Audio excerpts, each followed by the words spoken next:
Hi everyone! Welcome again to my channel. So, for today's video guys, ay papunta nga pala ako ngayon sa mini greenhouse ko. So, kung nakita ninyo yung mga damo, maputi, yan ay frost. Yung mga moist na nagiging ice. So, alas 6 pa lang ngayon ng umaga.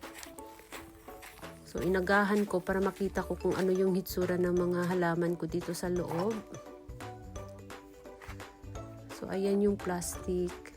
Yung mga tubig sa plastic. Ayan, nagiging ice na. So, pasok tayo. So, ayan. Puting-puti yung yung plastic. So, lahat yan guys ay yung tubig na nagiging ice. Ayan. So, hindi pa ako nakapaglagay ng frost cloth. So, i-check natin. Ayan, -3 degrees guys. So, good luck na lang talaga kung okay ba sila. Hindi ako nakapaglagay ng frost cloth kasi hindi ako nakapunta dito ng 3 days.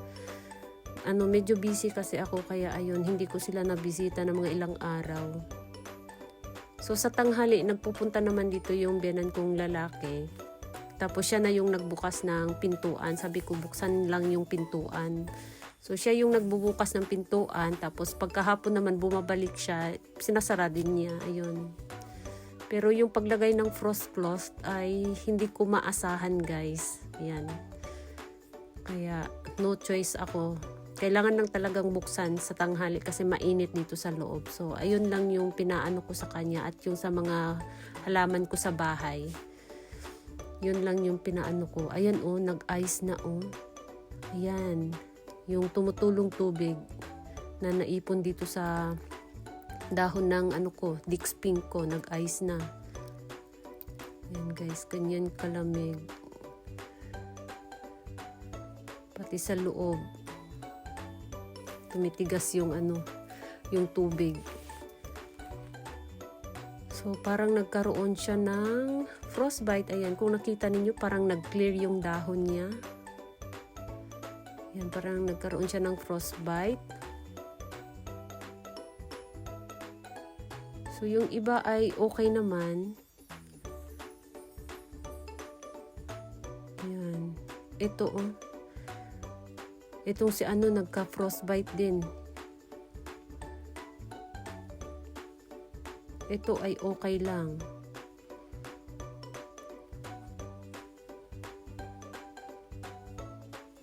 Tapos, itong madiba ko parang may konti siyang frost. Ito yung dahon niya. Ayan. So, yung dahon nila, parang nagiging ice candy. Yun yung pagkaano guys. Ayan. Ito rin, ayan. Tingnan ninyo. Kasi yung dahon ng succulents is matubig. So, kapag sobrang lamig, ayun, tumitigas yung dahon nila. Kaya ayan, nagkakaroon sila ng frostbite.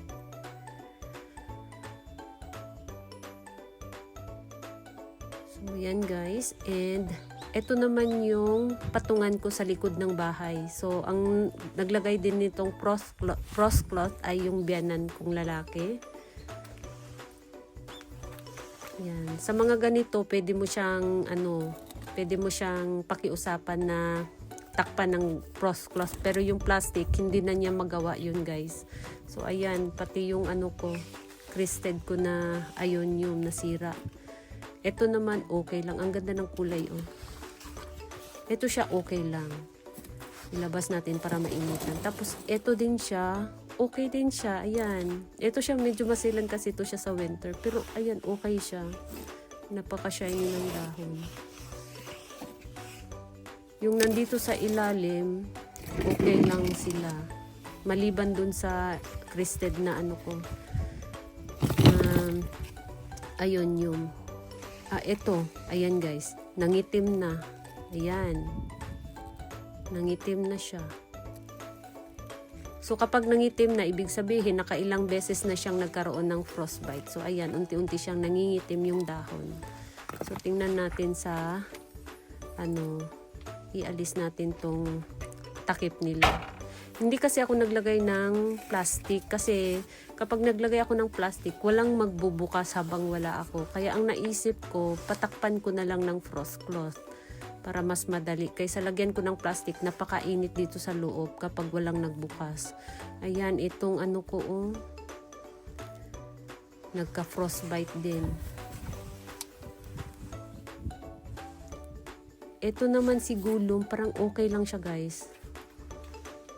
Yan, okay lang siya. Napakaganda ng dahon, shiny. Pero okay lang siya, wala siyang damage. Yan. Tapos ito, ang ganda ng kulay nito, si jade plant. Si jade plant, pulang-pula na siya. Yan.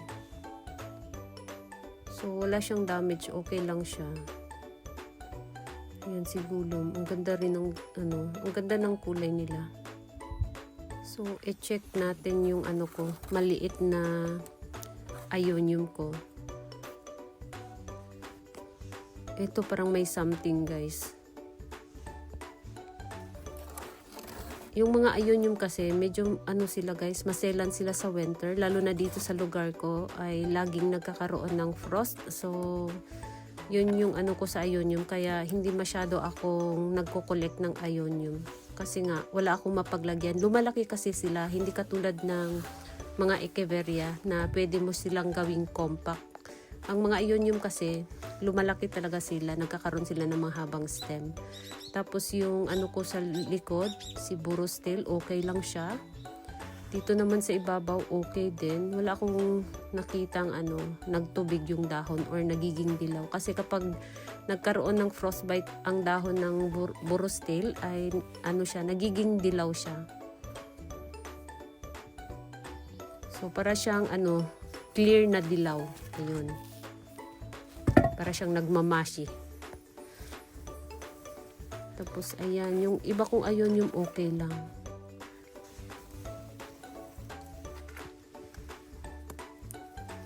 Itong dito, itong isa kong Burostil okay din. Yan. So, itong si Peach Pride, medyo maselan to siya sa winter. Yan. Dito banda parang okay lang.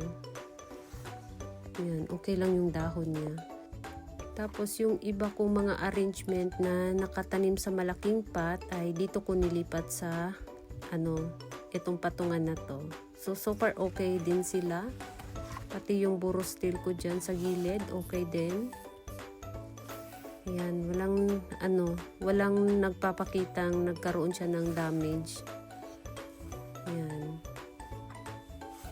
Ito banda dito guys. Ayan, parang nagiging green yung dahon niya. Parang ba yun? Nag-iba talaga yung dahon niya kapag nagkaroon siya ng frostbite. So, mapansin mo talaga yung kaibahan. So, yung nandito naman sa ibabaw ay okay sila lahat. Yan. Pati itong si pink clover, okay din siya. Akala ko talaga masira siya guys. So, expected ko na talaga na masira siya kasi nga chubby-chubby yung dahon. So, ayan. So far okay siya. Ang chubby ng dahon niya. So, ayan guys. Itong dito sa likod, okay din. Mas, yung nasa likod, likuran banda, mas safe sila sa frost kasi nga natabunan sila ng ibang halaman.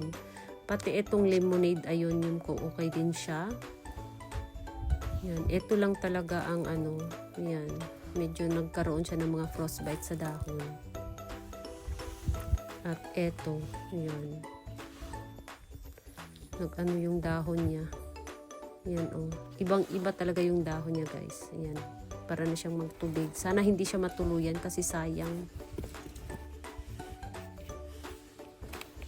So, ito yung ito siya banda dito, yung okay lang. Yan. Ito. Okay lang to siya. Pero yung ibang kasamahan niya ay ito, nito. Nagtubig na yung dahon. Sana hindi matuluyan. So, ayan yung kaibahan guys. Yan, diba? Magkaiba talaga yung hitsura ng dahon nila. sana makarecover siya. So, ayan guys. At dito naman sa isa kong patungan, ito nga pala yung hitsura. So, naglagay nga pala ako dito ng bago ako umalis, nilagyan ko muna siya ng plastic. Pero nagkulang yung plastic at hindi ko natapos. So, ayan. Yung biyenan ko rin gumawa nito, nagtabon. Ang sabi ko sa kanya, yung cross-cross lang. So, ayan. Siguro tingin niya is, lagi ko tong ginagawa every year. Kaya ayun, ginagaya niya na rin yung ginagawa ko. So, ayan, tingnan natin. Buksan natin, guys. Kamusta na sila? So, ngayon ay nasa nasa 18 degree. Ayan, 18 degree dito sa patungan ko kasi mas nauna to siyang makareceive ng sunlight kaysa dun sa mini greenhouse ko. Medyo tago kasi yung mini greenhouse ko. May mga kahoy doon sa medyo malayo. And then, tagilid yung sikat ng araw. So, yung mga kahoy. Nakaka-block siya sa sunlight. So, dito naman, ayan. Medyo maaga dito nagkakaroon ng sunlight. So, sa ngayon, wala naman akong nakitang nagkaroon siya ng frostbite yung mga halaman ko dito. Ayan. So, okay yung mga dahon nila, guys. Kahit itong elegance na basa, ayan basa pa rin siya. Okay pa din yung dahon. Kahit ito si Blue Elf, okay din. Ayan. So, yung mga iba kong dito ay okay lang sila. Ang ganda ng dahon ni Monroe. Chubby-chubby. Ito din siya, medyo maselan din to siya kapag basa. So, ayan. Okay din. So, naglagay nga pala ako dito ng itong newspaper. Ayan. So, every year kapag taglamig na, winter na, ayun, yung patungan nila ay naglalagay ako ng sapin na newspaper. So, ito rin, okay din. Ang ganda ng kulay ni, blue jelly bean. Ayan guys. So, ito yung ginagawa ko lagi every year. Meron akong sapin na newspaper dito. Tapos, binabalot ko ng plastic. Pero yung plastic ko ngayong taon ay medyo kulang. Kaya, ayan, may dito. Pero, so far okay sila. Sa ngayon, wala pang nagka-frostbite dito banda. Ayan.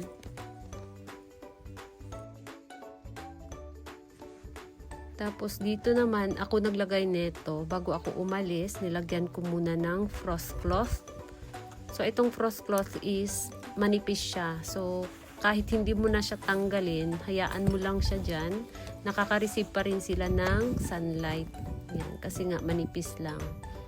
Pero ako tinatanggal ko kapag nandito ako sa bahay. Ayan, tinatanggal ko talaga. So, medyo matrabaho talaga dito kapag winter season. Kasi, ayun nga, kailangan mong takpan and then kinabukasan, kailangan mo na namang alisin. Pero ako minsan kapag tinatamad na ako, hindi ko na inaalis yung frost cloth. Basta wag lang wag lang hayaan na nakatakip sila ng plastic. Kasi masisira talaga yung dahon nila sa sobrang init. Dahil doon sa plastic, hindi makasingaw yung init. Ayan. So, ito ang shining ng dahon.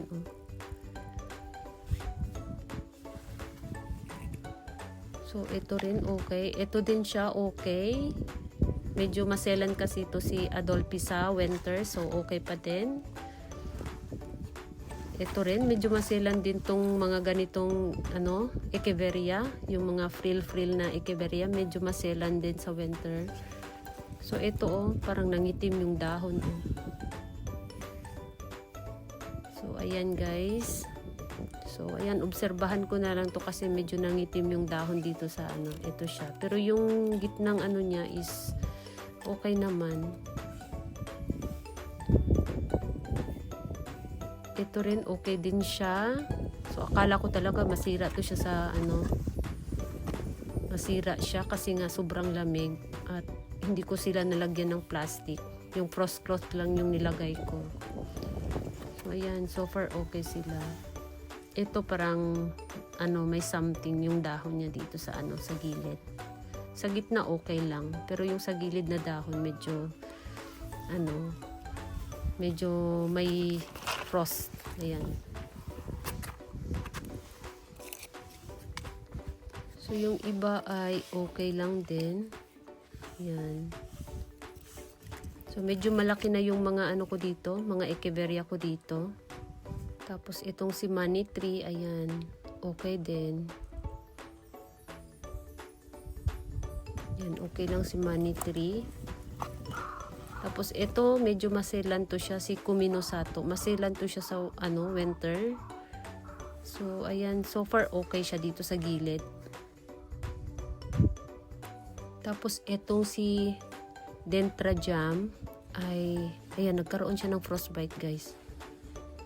Yan. Nag-ice yung dahon. Pero yung ibang kasamahan niya okay naman. Maliban sa kanya. Yan.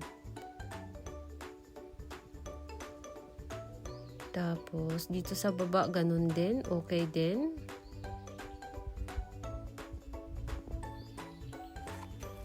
So etong mga is frost hard dito siya. Basta wag lang madirect sa frost.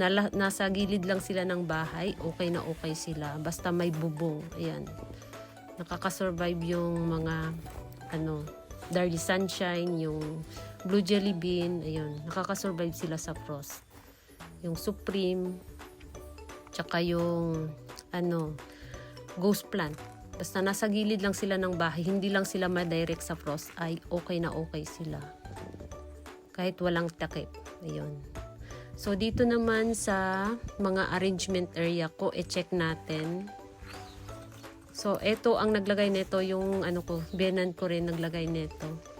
Yung ako lang naglagay, yung sa gilid lang talaga ng bahay, ako lang naglagay nun. Pero dito, yung biyenan ko naglagay nito.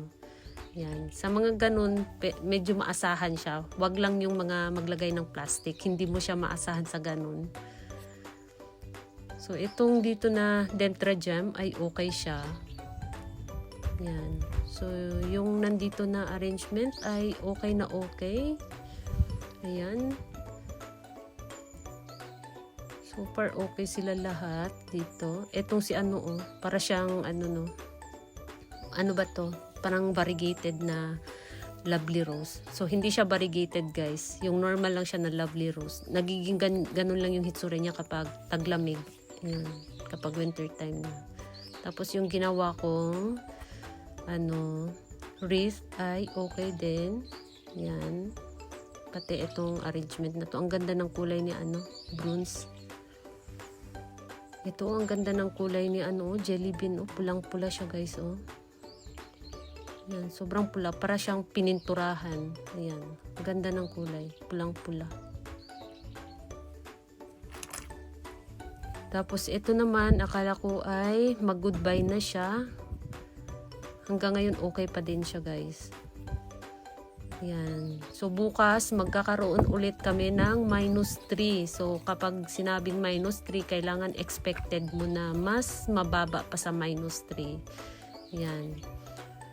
So, dahil nandito ako ngayon sa bahay, ayan, ako na ang sa kanila, magtatakip para sigurado. Yan.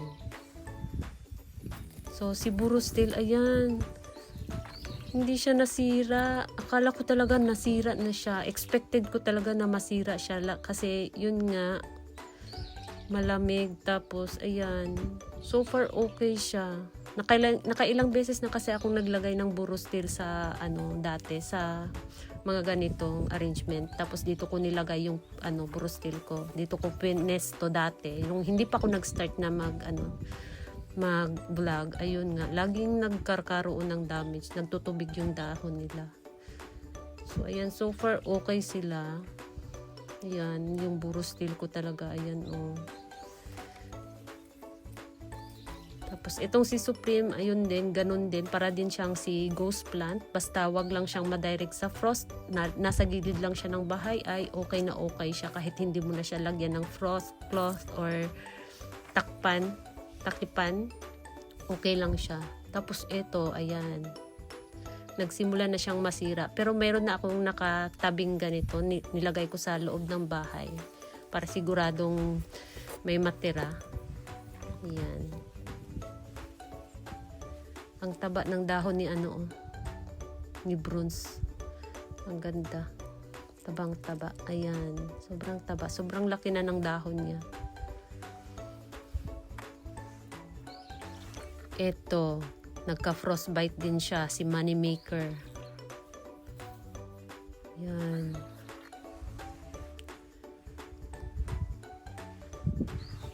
So, kailangan ko siyang ilipat kasi konti lang yung nare-receive niyang sunlight dito sa gilid. Natabunan kasi siya ng patungan. So, ayan. Ilipat ko dito sa mainitan. So, para matunaw yung niya, yung frostbite niya kapag natutukan ng init. So, sana hindi siya masira. Sayang.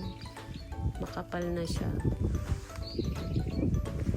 So, kailangan ko siyang ilipat ng ibang lokasyon kasi ayun nga, masira yung Moneymaker. So, ang ganda Ganda ng kulay ni jelly bean. So, ayan yung hitsura sa ibabaw, guys. So, na Moneymaker lang talaga ang may mga frostbite. Nag-iba yung kulay ng dahon niya. Ayan. Parang nagtubig. Para siyang nagmashi. Tapos, eto naman ay hindi ko na itabi. Nandito lang siya. So, medyo tigasin to si ghost plant. Basta wag lang sunod-sunod yung niya ng frost. Hindi lang sunod-sunod. So, ngayon isang beses pa lang siyang nagkaroon ng frostbite. Ayan. So, kapag nasundan siya ng nasundan, ayun, mas nasisira yung dahon niya. Nag-ice pa dito yung tubig. So, ayan guys. Ito may siya nagkaroon ng frostbite. Ayan. So, mamaya, rin yan. Matutunaw din yung frost. Ayan. So, ito kitang-kita Parang nag-clear yung dahon niya. Ayan, ito. Diba? Kitang-kita. Nag-ice pa yung tubig So, ganyan yung hitsura ng frostbite ni ghost plant. Pero mamaya, bumabalik din yan sa dati. So, ayan. Para hindi siya matuluyang masira, ilagay ko siya sa gilid ng bahay. Yan. Kumakapal na yung ghost plant ko. Tapos, makalbo ulit dahil nga doon sa nasisira yung dahon niya sa frost. Tapos, eto naman yung garden ko sa harap ng bahay. Tingnan natin. So, ito nga pala siya ay lagi lang nakatakip ng plastic. So, hindi ko inaalis yung plastic. So, ayan. So far, okay sila. Okay silang lahat. Yan. Pero kapag sobrang lamig na talaga, kapag nagkaroon na ng mga minus 5 degrees, ayan, tinatakpan ko rin sila ng frost cloth dito sa loob, tapos may plastic, ayan. May frost cloth sila, may plastic pa, ayan, doble-doble, para siguradong hindi sila masira. So, sa ngayon, plastic pa lang yung, ko sa kanila, nakatakip. So far okay naman. Ayan, ang ganda ng kulay ni Aurora jelly bean. So ito naman dito yung raindrops ko, okay din siya. Mas okay pa siya kaysa yung raindrops ko nasa gilid ng bahay. Mas okay to siya dito. Ayan guys. So itakpan natin ulit. So, ngayon nga pala ay alas 11 na ng tanghali. So, ayan, bumalik ako ngayon dito. Ayan, natunaw na yung nagiging tubig na. May butas pa. Ayan.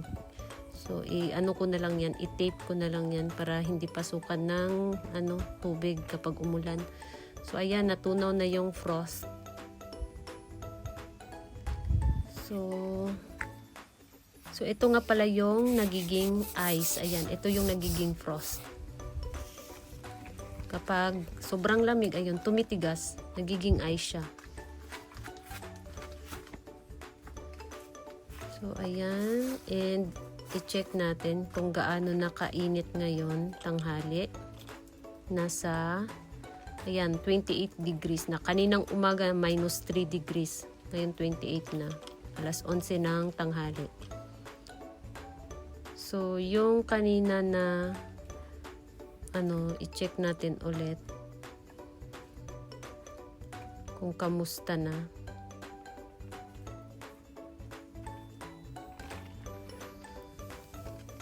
So, yun, kaninang umaga ay medyo siya, medyo etong nasa dulo, medyo siya kanina sa ko, pero okay naman siya. Yan, yung mga frills natin, okay din. Walang nasira sa mga frills. So, eto talaga siya, si Hakuho. Akala ko talaga, guys, masira siya. Hindi ko kasi siya napansin kaninang umaga. So, ayan, ngayon ko lang siya napansin. Yan, akala ko masira tong dalawang to. Nung umuwi ako kanina, naalala ko yung Hakuho at saka yung Luwela ko.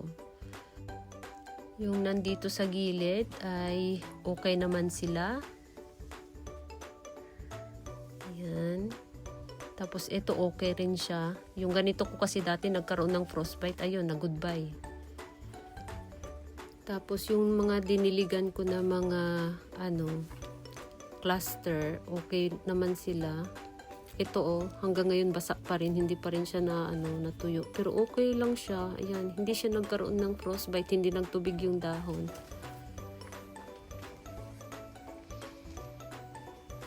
Ayan, so far okay sila lahat. Ito. Ayan, okay din yung bakaril ko. Sayang kung masira, nag-iisa lang siya. Hindi ko pa siya na-propagate. Tapos, yung kaninang umaga na may natunaw na yung iba, pero itong dilaw, ito lang yung yan. So, natuluyan na talaga yung dilaw. Medyo masilan yung dilaw sa sa frost, pati dito banda, yung dilaw na dahon niya nasira din. Ayan. Pero yung may halong green ay okay lang.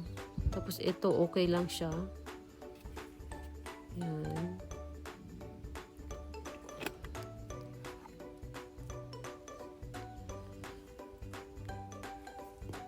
And ito okay din to siya.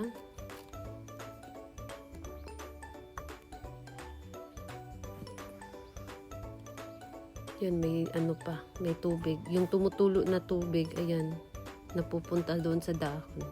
Tapos ito okay lang din siya.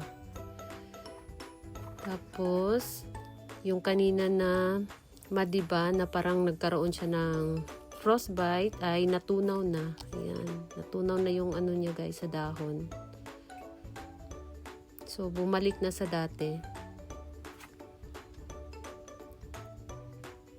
Tapos, ito naman si Peach Pride. Ayan, kung nakita ninyo, na iba yung dahon niya. Parang, ba yun? Yung nagiging green. Yan, iba yung pagka-green niya kapag nagkaroon siya ng frostbite. Iba yung ng dahon, pagka-kulay. Yan. So, hindi ko alam kung nakikita ba sa sa camera, pero ayun nga.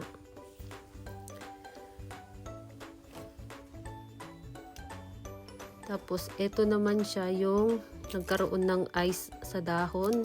Yan. So, medyo may yung ibang dahon niya. Medyo may nasira. Ito So, ayan. Antayin ko na lang Pero yung gitnang rosette niya ay okay naman. Tapos, ito siya ay okay na okay. Hindi siya nasira. Hindi siya nagkaroon ng frostbite.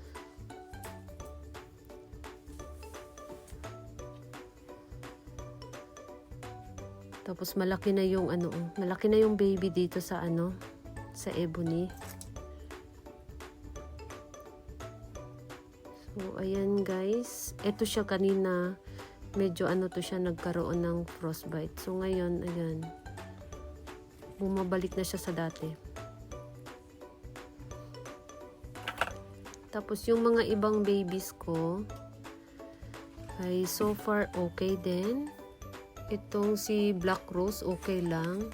Pero yung nandito sa likod na Midosa, parang hindi na to makasurvive yata guys. Kasi pati yung gitnang rosette niya, ayan, hanggang ngayon ganun pa rin. Yan. So, parang ano na to. Wala na to siya. Si Medusa. Sayang. Ay, nasira yung super bomb ko. Ayan. Yan yung hitsura guys. Kapag napuruhan siya sa frost.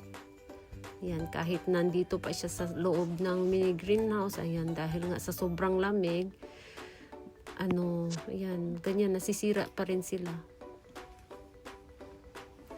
So, mayroon pa akong isang, super bump. Ito, ayan. Ito yung isang super bump ko na i-propagate ko sa dahon. So, ito iuwi ko na lang talaga sa bahay para sure na hindi na masira. Kasi sayang, wala na akong ibang super bump. Ayan. So, yung ibang babies ko naman na nandito sa tray ay okay lang sila. Ayan, walang nagkaroon ng frostbite. So, ayan. So, yun lang guys, yung latest update natin for today's video. Thank you so much for watching and please don't forget to subscribe and like to my channel. Sa hindi pa nakapag-subscribe, please subscribe my channel at i-click nyo na rin ang bell button para ma-update kayo pag nag-upload ako ng bagong video. Thank you so much for watching and see you in my next video. Bye-bye!